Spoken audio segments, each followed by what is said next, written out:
The insurgents believed that they were doing the duty of their president. While Vice President Pence presided over the joint session, Trump supporters began their assault on our Capitol. Radio communications from the Metropolitan Police Department highlight how during and following President Trump's speech, Trump supporters descended on the Capitol and became increasingly violent. What you are about to hear has not been made public before. Multiple capital entries! Multiple capital entries! 1318. A 12 to 50, we're coming around from the south side. Be advised the speed and vision. Intel 1, be advised, you got a group of about 50 charging up the hill on the west front, just north of the stairs. They're approaching the wall now. They're starting to dismantle their reviewing stands and throwing metal poles at us. Cruiser 50, give me DSO up here now! DSO! Multiple law enforcement entries! DSO, get up here! All right, we're 30 seconds out. We need some reinforcements up here now. They're starting to pull the gates down. They're throwing metal poles at us. Cruiser 50, DSO, get up here! Okay, we're here. 12 to 50, we're here. We just had an explosion go on up here. I know there's fireworks or what, but they're starting to explode explosives. Fireworks material. Now we're going to show you, through security footage that has not been made public before, what that same breach looked like from the inside. Now, because this is security footage, there's no sound. Note, as the video begins, we are seeing the inside view as the mob approaches from outside and beats the windows and doors. You can see that the rioter first break the window with the wooden beam that you saw previously, and a lone police officer inside responds and begins to spray the first man who enters, but is quickly overwhelmed. I want you to pay attention to the first group of assailants as they break into the building. The second man through the window is wearing full tactical body armor and is carrying a baseball bat. Others are carrying riot shields. Among this group are members of the Proud Boys, some of whom, like Dominic Pizzola, who was recently indicted on federal conspiracy charges we will discuss later.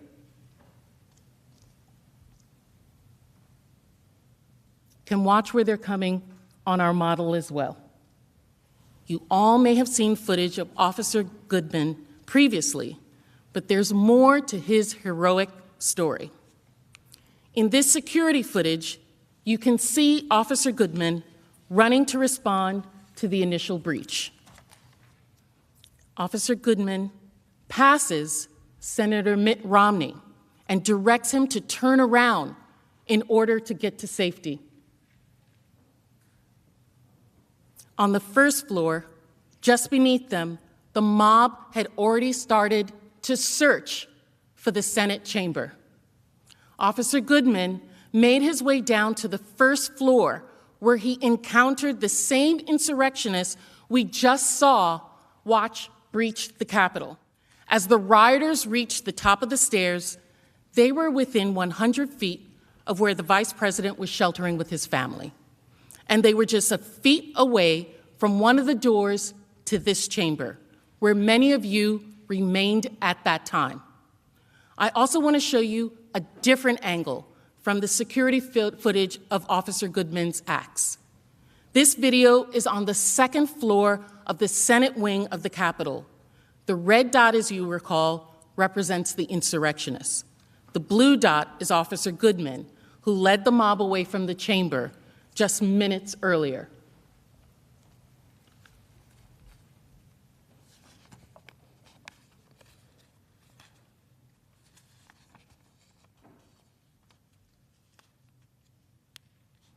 On the left-hand side of the video, just inside the hallway, is the door to the Senate chamber.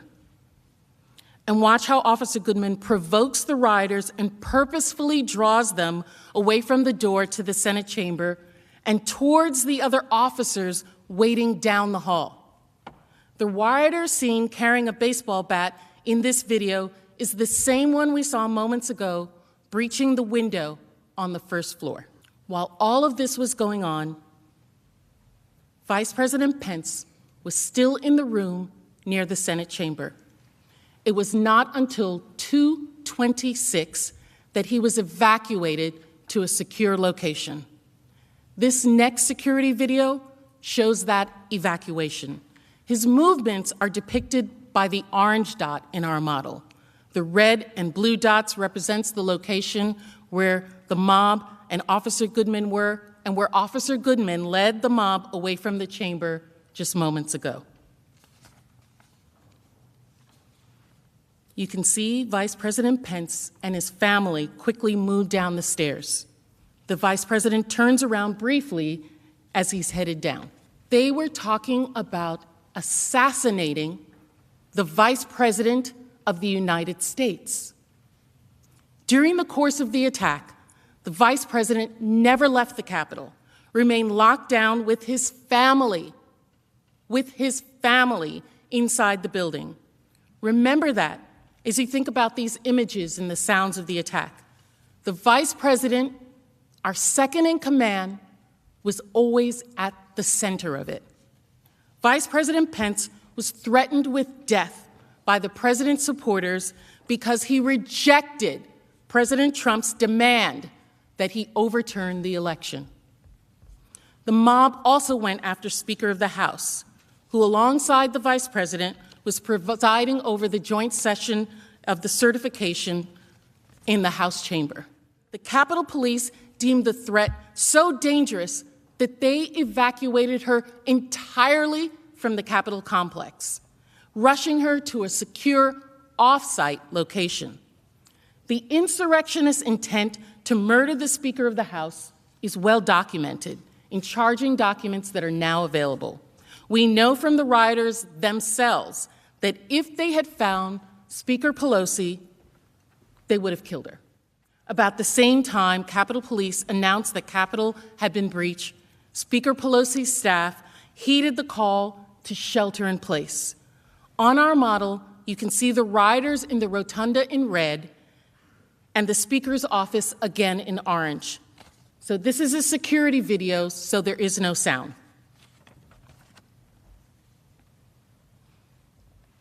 As you can see here, the staff moves from their offices through the halls and then enters a door on the right-hand side. That's the outer door of a conference room, which also has an inner door that they barricaded with furniture. The staff then hid under a conference room table in that inner room.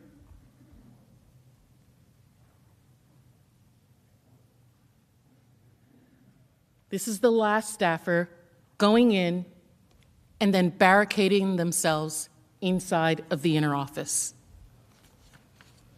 After just 7 minutes of them barricading themselves and the last staffer entering the door on the right, a group of rioters enter the hallway outside. And once inside, the rioters have free reign in the Speaker of the House's offices. In this security video, pay attention to the door that we saw those staffers leading into and going into.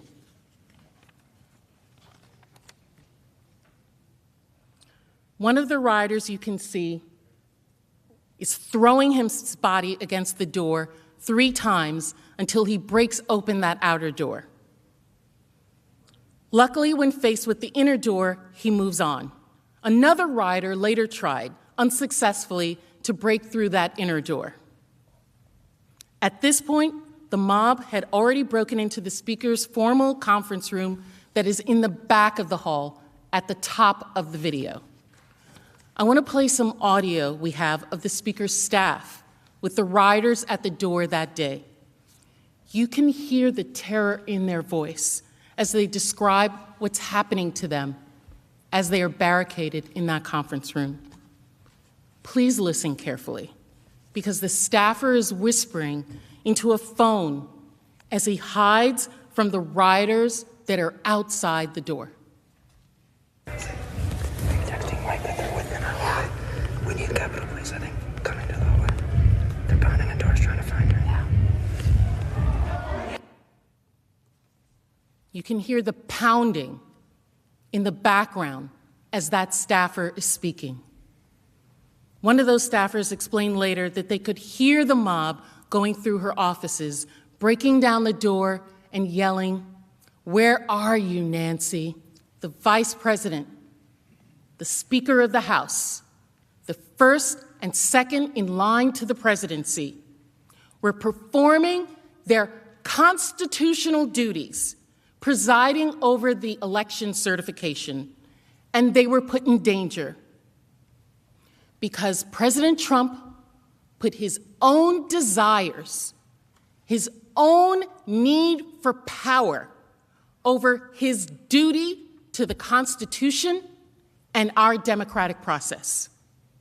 President Trump put a target on their backs, and his mob broke into the Capitol to hunt them down.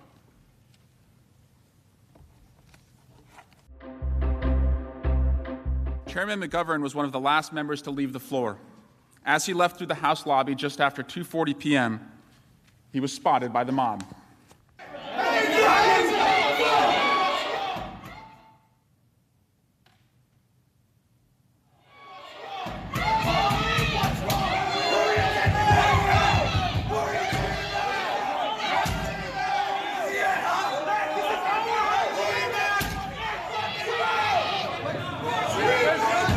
Minutes later, at 2:44 p.m., Ashley Babbitt attempted to climb through a shattered window into the House lobby.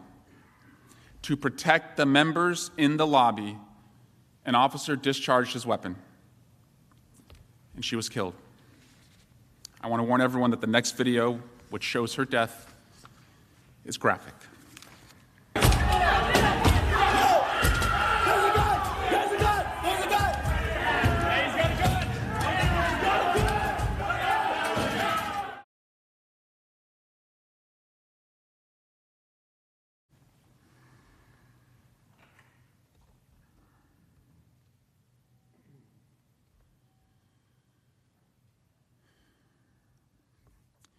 Inside the chamber, representatives, staff, and journalists remained trapped in the gallery, one floor above the House floor, and heard the gunshot. My colleague, Representative Dan Kildee, produced this recording. Take your pins off! Yeah. The fuck? Take your pins off! Pins off!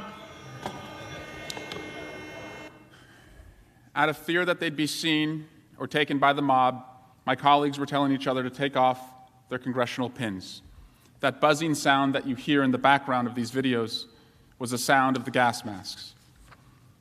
It was not until approximately 2:50 p.m., about 6 minutes after the shooting, downstairs, remaining members, staff, and journalists in the gallery were finally able to flee. In this security footage video, you can see them exiting. Many members are still wearing their gas masks. They walk just feet away from where Capitol Police are holding an insurrectionist at gunpoint. Just minutes earlier, that insurrectionist had tried to open the gallery door and thankfully was stopped by a tactical team.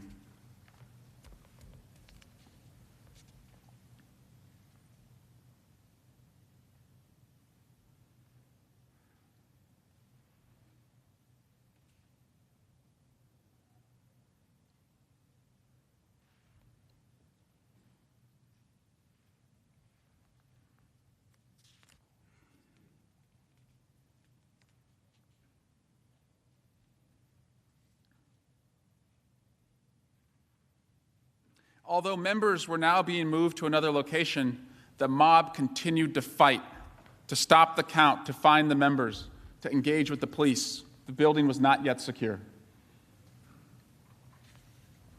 This security video from 2:56 p.m. shows the mob in the House of Representatives wing on the second floor of the Capitol. Insurrectionists who are still inside the building are fighting with the police, who are overwhelmed and trying to get them out.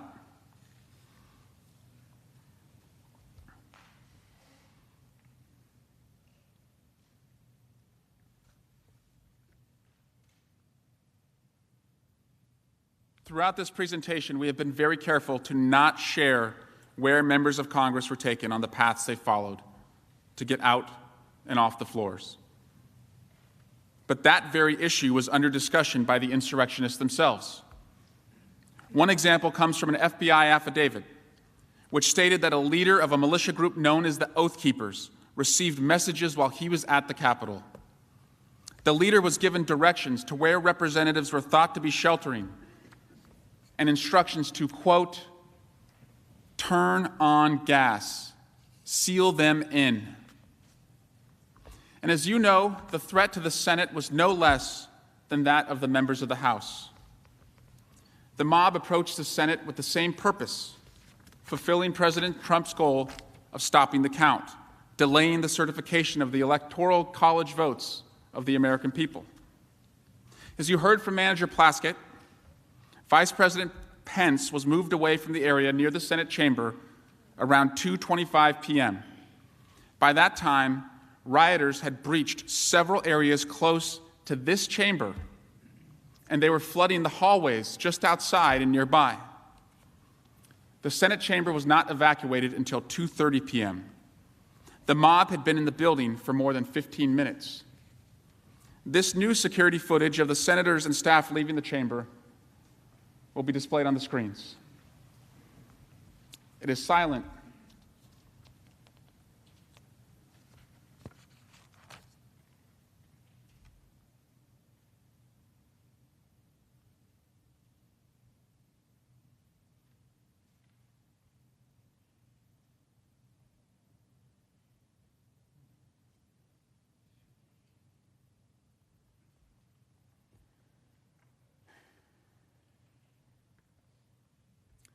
You cannot see it in this footage, but quick-thinking Senate floor staff grabbed and protected the electoral ballots that the mob was after.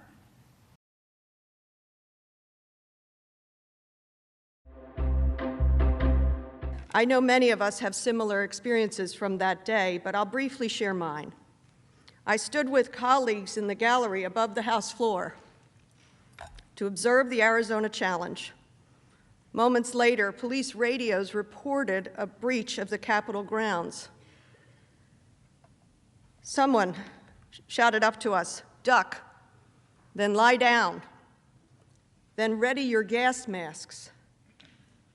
Shortly after, there was a terrifying banging on the chamber doors. I will never forget that sound. Shouts and panicked calls to my husband and to my sons, instructions to flee, and then the constant whirring of the gas masks filtering the air. The chamber of the United States House of Representatives turned to chaos. For Donald Trump, it was a very different day. Earlier, I showed you Donald Trump's desperate attempts to maintain power, ignoring adverse court rulings, attacking elected officials, pressuring his Justice Department, even attacking his own vice president. You saw a man who refused to lose, who was desperate to retain power by any means necessary. You saw a man willing to attack anyone and everyone who got in his way. And you saw a man who thought he could play by different rules. He told his supporters, as my colleague Ms. Plaskett just showed you, exactly what he thought those different rules were. Combat, fight, violence. This was not just one speech. This was weeks and weeks of deliberate effort by Donald Trump to overturn the election results so that he didn't have to give up the presidency. The speech on January 6th builds on, refers to, and amplifies that same pattern, the pattern Trump had used and broadcasted for months. He refused to lose, his attacks on others, and his different rules. The only thing different about his speech on January 6th from all these other times that we went through was that he was no longer telling his base just that they had to fight to stop the steal. He was finally telling them, now is the time to do it. Here's the place, and here's how. For weeks, he urged his supporters to show up at a specific time and place, and when they got there, he told them exactly what he wanted. Let's start with his desperation. You saw how much planning went into January the 6th. And when the day arrived, Donald Trump's desperation was in full force. Between the time he woke up on January the 5th and the start of the Save America March, that next day, he had tweeted 34 times. When Donald Trump wants to get his message across, he is not shy, as you all know. These tweets were relentless, and these tweets all centered on his singular focus, his drumbeat to motivate, anger, and incite his supporters, his big lie. The presidential election had been rigged, it had been stolen from him, and they had to fight to stop it. And the timing was no coincidence. He sent 34 tweets because this was his last chance to rile up his supporters before the big, historic, wild event he had planned.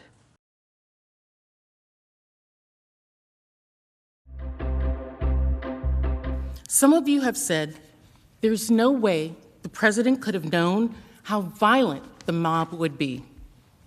That is false, because the violence, it was foreseeable. I want to show you why this violence was foreseeable and why Donald Trump was different than any other politician just telling their fighters, their supporters, to fight for something. The violence that occurred on January 6th, like the attack itself, did not just appear. You'll see that Donald Trump knew the people he was inciting. He saw the violence that they were capable of, and he had a pattern and practice of praising and encouraging that violence, never, ever condemning it.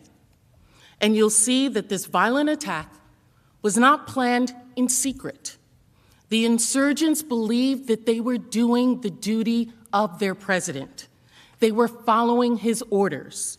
And so they publicized it openly, loudly, proudly, exact blueprints of how the attack would be made. Law enforcement saw these postings and reported that these insurgents would violently attack the Capitol itself. This was not just a comment by an official to fight for a cause. This was months of cultivating a base of people who were violent, praising that violence, and then leading that violence, that rage, straight at our door. The point is this: by the time he called the cavalry of his thousands of supporters on January 6th, and an event he had invited them to, he had every reason to know that they were armed, that they were violent, and that they would actually fight. He knew who he was calling and the violence they were capable of. And he still gave that marching orders to go to the Capitol and, quote, fight like hell and stop the steal. Make no mistake, the violence was not just foreseeable to President Trump. The violence was what he deliberately encouraged. As early as September, Trump set the precedent that when asked to denounce violence, he would do the opposite and encourage it. Now, if the president had only said something once about fighting to stop the steal and violence erupted, there would be no way to know he intended to incite it or saw it coming.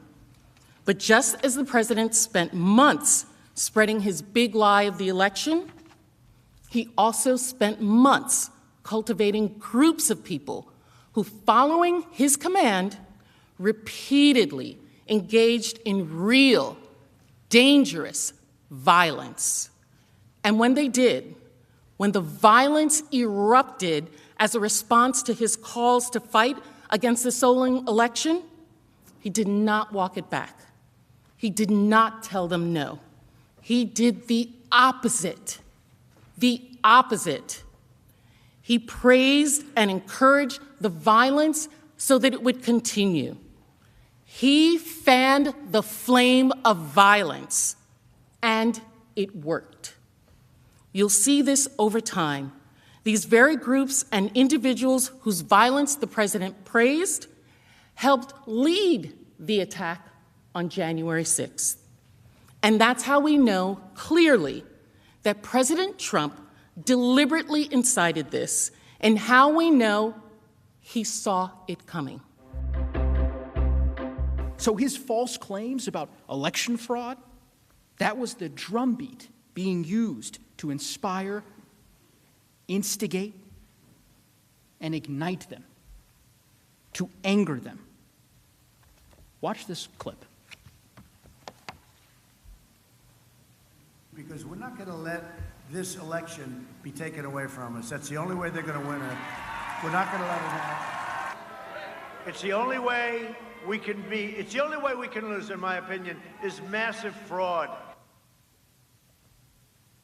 We all know what happened after that.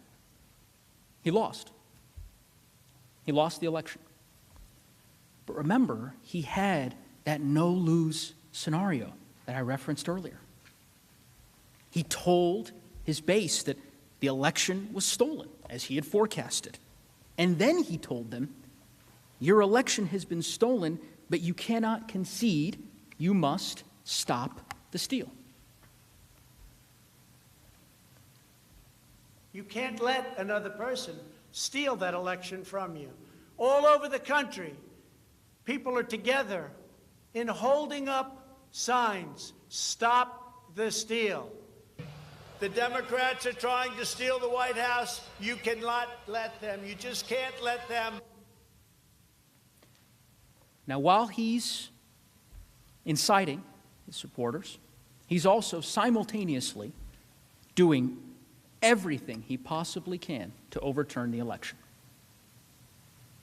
First, he begins with the courts, a legitimate avenue to challenge the election. But he ignores all of their adverse rulings when all of his claims are thrown out. Then he moves on to trying to pressure state election officials to block the election results for his opponent, even though he'd lost in their states. You'll hear my fellow managers discuss that in detail. Then he tries to threaten state election officials to actually change the votes, to make him the winner, even threatening criminal penalties if they refused. He had the Justice Department investigate his claims, and even they found no support for those claims. So he tried to persuade some members of his party in Congress to block the certification of his vote with attacks in public forums. When that failed, he tried to intimidate the Vice President of the United States of America to refuse to certify the vote and send it back to the states. None of it worked. So, what does he do? With his back against the wall, when all else has failed, he turns back to his supporters who he'd already spent months telling them that the election was stolen. And he amplified it further. He turned it up a notch. He told them that they had to be ready not just to stop the steal, but to fight like hell.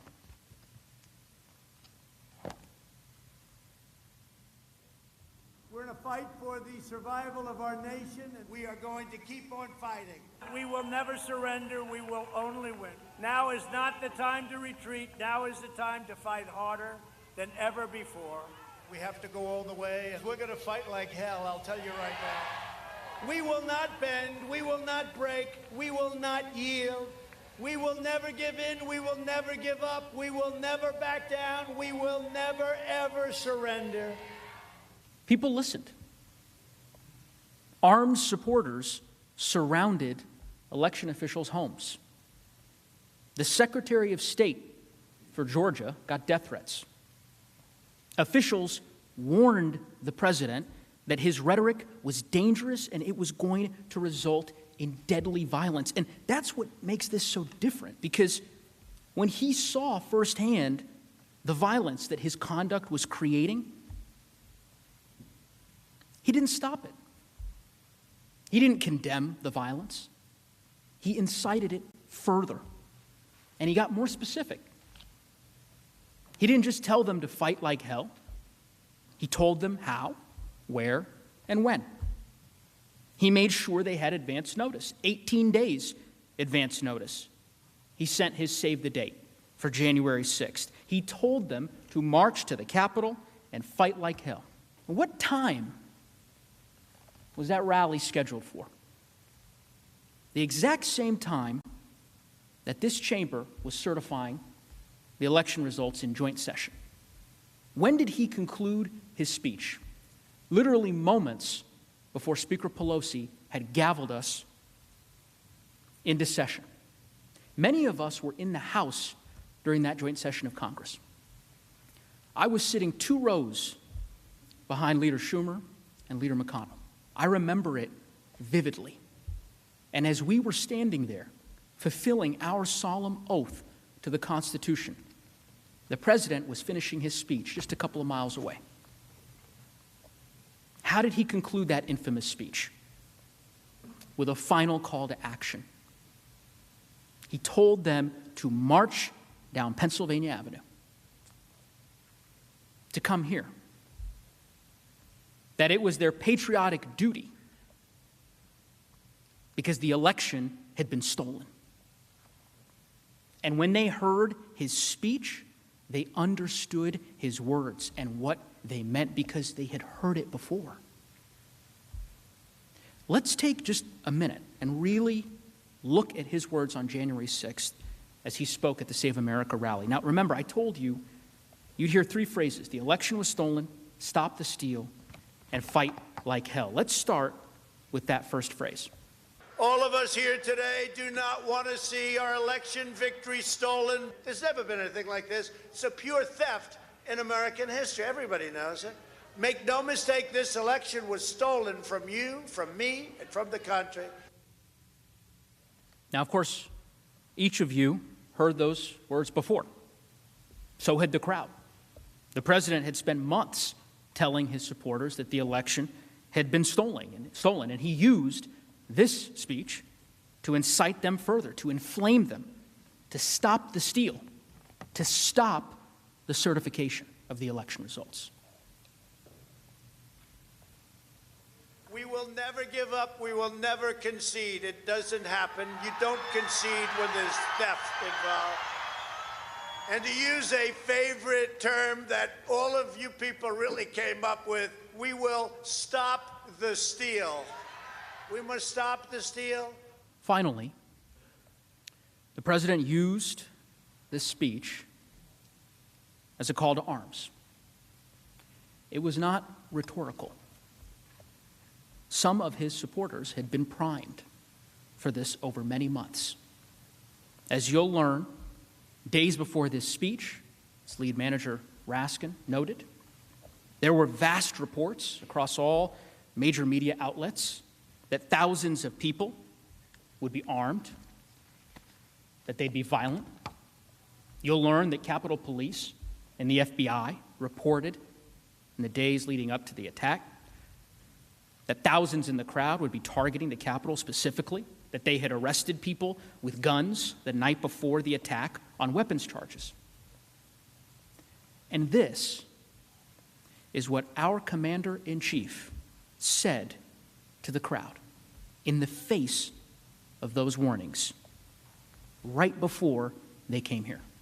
We will not let them silence your voices. We're not going to let it happen. Not going to let it happen.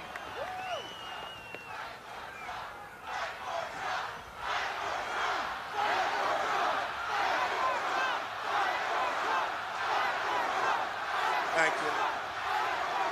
And you have to get your people to fight, because you'll never take back our country with weakness. You have to show strength, and you have to be strong. And we fight. We fight like hell. And if you don't fight like hell, you're not going to have a country anymore.